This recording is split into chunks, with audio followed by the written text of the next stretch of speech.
Saudações, primeiro ano, ensino médio aí, mais um assunto novo, função exponencial. Nós vimos no vídeo passado o que é uma equação exponencial, né? E eu pedi para vocês lembrarem um pouquinho, darem uma recapitulada na questão de potência, tá? E principalmente assim, decomposição de números, vocês precisam, né, tabuada, em todas essas coisas. Bom, a função exponencial ela segue o mesmo critério da função afim e da quadrática, f função r para r.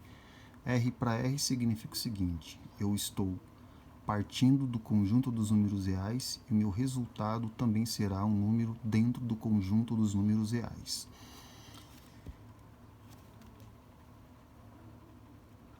A minha variável da função exponencial, ela vai aparecer como expoente. Por isso do nome função exponencial. E ela segue alguns critérios diferentes da função afim e da função quadrática. A base, que eu coloquei a letra A, ela precisa ser diferente de 1 e maior do que 0, ou seja, positiva, tá?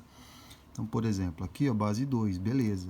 2 é diferente de 1 e 2 é positivo. Então, você não vai encontrar uma função exponencial cuja base seja um número diferente, igual a 1 e um número negativo, tá? Isso não vai existir. O critério para construir o gráfico da função exponencial pode ser o mesmo critério para construir o gráfico da função afim e da função quadrática. Quando eu digo o mesmo critério, é que você pode atribuir valor para x, tá bom? Sempre com cautela. Então, eu vou fazer o seguinte aqui. Eu vou montar uma tabela, lembrando que na tabela você não precisa colocar os mesmos valores que eu, e já respondendo a pergunta, quantos números eu tenho que atribuir para x? 2, 3, 4, 5, vocês sempre perguntam isso na aula. Isso fica a critério de cada um. Tem aluno, por exemplo, que constrói o gráfico sem atribuir valor para x, tá? Eu estou atribuindo aqui para explicar para vocês. Então, vou colocar esses valores aqui, ó. Menos 2, menos 1, 0 e 1. Aqui eu vou colocar minha função, que é 2 elevado a x. E aqui eu vou colocar y, lembrando que o y é a mesma coisa que f de x. Então, se eu atribuir menos 2, no lugar do x, eu vou colocar o menos 2, tá? E aí eu vou fazer um rascunho aqui, ó. 2 elevado a menos 2. Para eu calcular uma potência negativa, eu tenho que inverter esse número, né? Considerando que aqui embaixo o denominador é 1, então o inverso de 2 é 1 sobre 2. E quando eu faço essa inversão, o expoente negativo fica positivo. Então eu vou ter 1/4, beleza?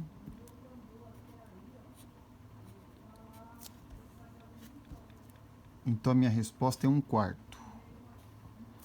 O meu par ordenado vai ser x valendo menos 2 e o y, que é o f de x, valendo 1/4. Depois, 2 elevado a x vai ser 2 elevado a menos 1. Mantendo a mesma linha de raciocínio daqui, ó, o 2 elevado a menos 1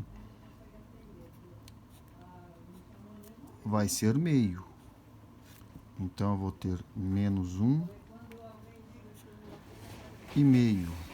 Depois, 2 elevado a x, 2 elevado a 0, dá 1. Vai ser 0 e 1. Por último, 2 elevado a 1 dá 2, 1 e 2.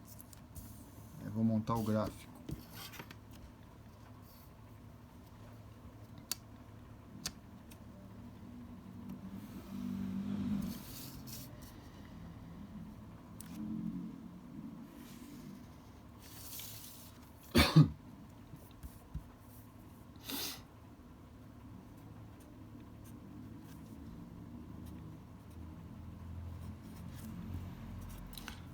No eixo X, eu vou colocar esses valores que eu atribuí. Menos 1, menos 2, 0 e 1. No Y, os valores que eu encontrei. 1/4, meio, 1 e 2. Todo mundo positivo. Então, aqui é 1, aqui é 2, meio está aqui, vai ficar um pouquinho apertado, e 1/4 tá aqui. Então, vamos lá. Primeiro par ordenado, menos 2, eu vou ligar com 1/4. O menos 2, eu vou ligar com 1/4, certo? Então, esse é meu ponto. O próximo, menos 1, eu vou ligar com meio. Menos 1 com meio. Então, tá aqui. O 0 e 1. 0 tá aqui. Então, meu ponto vai ficar no 1. E o último, 1 e 2. Opa, ficou uma linha aí sem querer. Beleza? Então, o gráfico da função exponencial, ele vai ser uma curva, certo? Neste caso aqui, ó, f de x igual 2 elevado a x, eu vou dizer que a função é crescente. Se o gráfico ficasse assim, seria decrescente, mas isso é assunto para depois das séries, beleza? Então, esse aqui é o gráfico dessa função.